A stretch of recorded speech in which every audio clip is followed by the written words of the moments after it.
किसी जमाने में भारत सोने की चिड़िया कहलाता था, क्योंकि यहाँ सोने चांदी से लेकर बेशकीमती कोहिनूर का हीरा था। हमारे देश के राजा महाराजा बड़ी ठाट बाट और शानो शौकत के साथ रहा करते थे। लेकिन एक वक्त ऐसा आया जब भारत के हर नागरिक, यहाँ की जमीन के हर इंच पर अंग्रेजों ने कब्जा कर लिया। इंग्लैंड और ब्रिटेन जैसे देशों ने एक समय पर भारत ही नहीं बल्कि महाशक्ति कहलाए जाने वाले देश अमेरिका पर भी अपनी सत्ता कायम कर ली थी। ऐसे में गुलाम देशों का विकसित हो पाना लगभग नामुमकिन था। लेकिन यहाँ एक सवाल खड़ा होता है कि अगर भारत पर अंग्रेजों ने शासन नहीं किया होता तो आज हमारा देश कैसा होता। हमारा भारत महान। लगभग 200 साल तक अंग्रेजों का गुलाम रहने के बाद भारत के कुछ नौजवानों और शूरवीरों ने देश को आजाद करवाने की ठान ली और फिर शुरू हुई सन 1857 की वो क्रांति जिसने हर भारतीय के मन में अंग्रेजों से आजादी पाने का हौसला बुलंद कर दिया। जिसके बाद 1947 में अंग्रेज भारत को छोड़कर हमेशा हमेशा के लिए अपने देश लौट गए। लेकिन जाते जाते वो अपने साथ सोना चांदी और बेशकीमती कोहिनूर भी ले गए। भारत गुलामी से तो आजाद हो गया, पर उसके सामने अपने अस्तित्व को बरकरार रखने की चुनौती थी। आज हमारे देश की गिनती विकासशील देशों में की जाती है, जबकि भारत के पास इतना पैसा था कि वो विकसित देशों में गिना जाता। लगभग 200 साल तक गुलामी की जिंदगी जीने के बाद भी आज भारत जिस मुकाम पर खड़ा है वो काबिले तारीफ है, क्योंकि किसी भी देश के लिए आजादी के कुछ साल बाद इतनी प्रगति कर लेना अपने आप में बेहद चुनौतीपूर्ण होता है। आज यहाँ रेल, हवाई, सड़क और समुद्री सेवा बेहतर प्रणाली के साथ विकसित हो चुकी है। भारतीय तेजी से आधुनिक हो रहे हैं और हमारे वैज्ञानिक चंद्रमा और दूसरे ग्रहों तक अपनी पहुंच बना रहे हैं। शिक्षा, स्वास्थ्य और प्रगति के नजरिए से भी भारत काफी हद तक आगे बढ़ चुका है। आज दुनिया के हर देश और कोने तक भारतीयों की पहुंच हो चुकी है। ये हाल तब है जब हमारा देश कई साल की गुलामी झेल चुका है। अगर हम कभी गुलाम होते ही नहीं तो भारत आज सबसे बड़ी शक्ति होता। भारत होता इंटरनेशनल स्पेस स्टेशन का मालिक। अगर अंग्रेजी शासक भारत को लूटते नहीं तो आज हमारा देश बहुत अमीर होता और वो जो चाहे खरीद सकता। यहाँ तक कि भारत इंटरनेशनल स्पेस स्टेशन खरीदने की भी ताकत रखता। अगर ऐसा हो जाता तो हमारा देश अंतरिक्ष में भी अपनी पकड़ मजबूत बना लेता। हम दूसरे ग्रहों और अंतरिक्ष से जुड़े रहस्यों का पता सबसे पहले लगाते, क्योंकि भारत के पास अंतरिक्ष यान पर खर्च करने के लिए पर्याप्त पैसा होता। ऐसे में अमेरिका और रूस जैसे देश अंतरिक्ष की रेस में भारत से काफी पीछे हो जाते। यही नहीं, अगर अंग्रेज भारत नहीं आते तो चांद पर पहला कदम रखने वाला व्यक्ति भी शायद कोई भारतीय ही होता, क्योंकि जो मिशन अमेरिका ने शुरू किया था, अगर भारत के पास पैसा होता तो उस मिशन को भारत पहले शुरू करता। भारत इतना अमीर देश होता कि यहाँ हर चीज बेहद आधुनिक होती और लोगों का जीवन काफी आसान होता। अंतरिक्ष में भारत आए दिन नए नए रिसर्च करता, जिसकी वजह से कई सारे रिकॉर्ड भारतीयों के नाम होते। मराठा करते देश पर शासन, मजबूत होती आर्मी। अगर अंग्रेज भारत पर अपना कब्जा ना भी करते तो यहाँ शासन करने वाले अलग अलग साम्राज्य के लोग एक दूसरे के राज्य को जीतकर ज्यादा ताकतवर बनने की होड़ में लगे रहते। जिस वक्त अंग्रेज भारत आए थे उस वक्त भारत पर मराठा साम्राज्य का परचम लहरा रहा था। वहीं दूसरी तरफ मुगल शासक भी अपनी गद्दी संभाले हुए थे।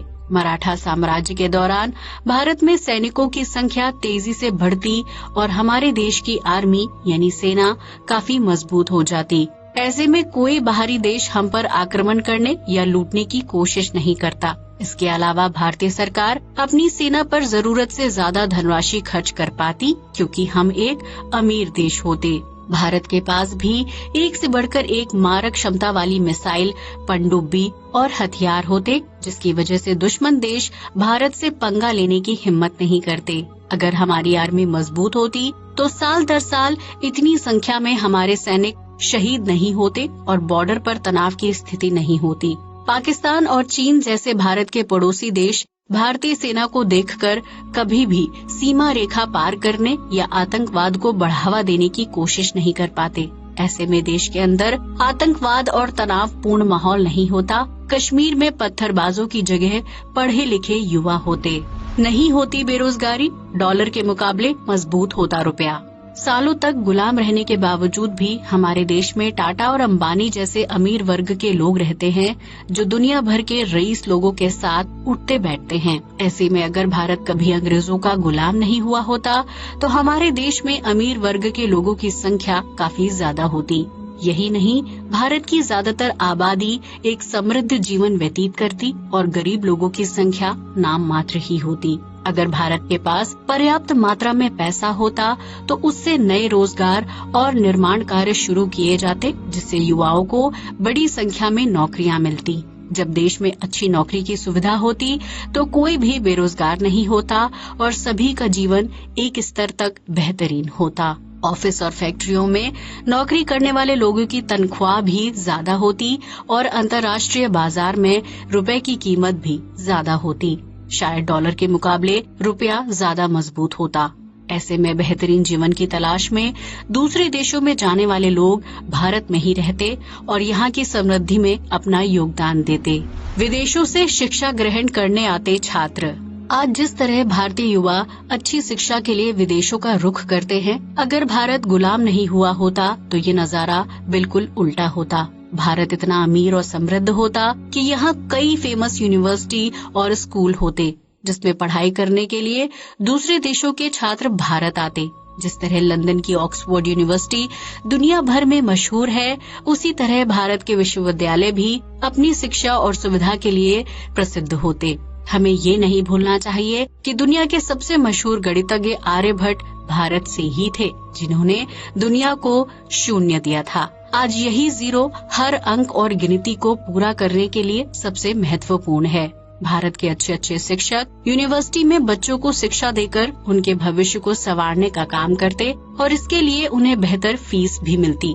वर्तमान में भारत की विभिन्न यूनिवर्सिटी में शिक्षा दे रहे शिक्षकों की तनख्वाह बेहद कम है, जिसकी वजह से वो आए दिन प्रदर्शन करते रहते हैं। अगर भारत एक अमीर देश होता तो शिक्षकों को अपने हक के लिए इस तरह सड़कों पर उतरने की जरूरत नहीं पड़ती और देश का हर बच्चा मुफ्त शिक्षा का लाभ उठा पाता। शायद नहीं होता रेलवे।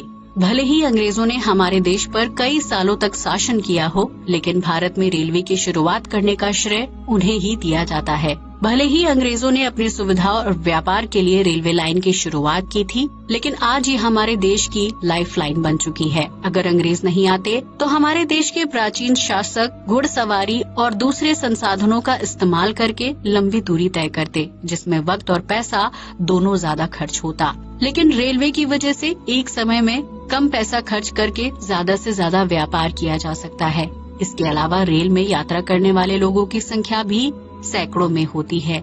ये कम पैसों में एक सुविधाजनक यातायात का साधन माना जाता है।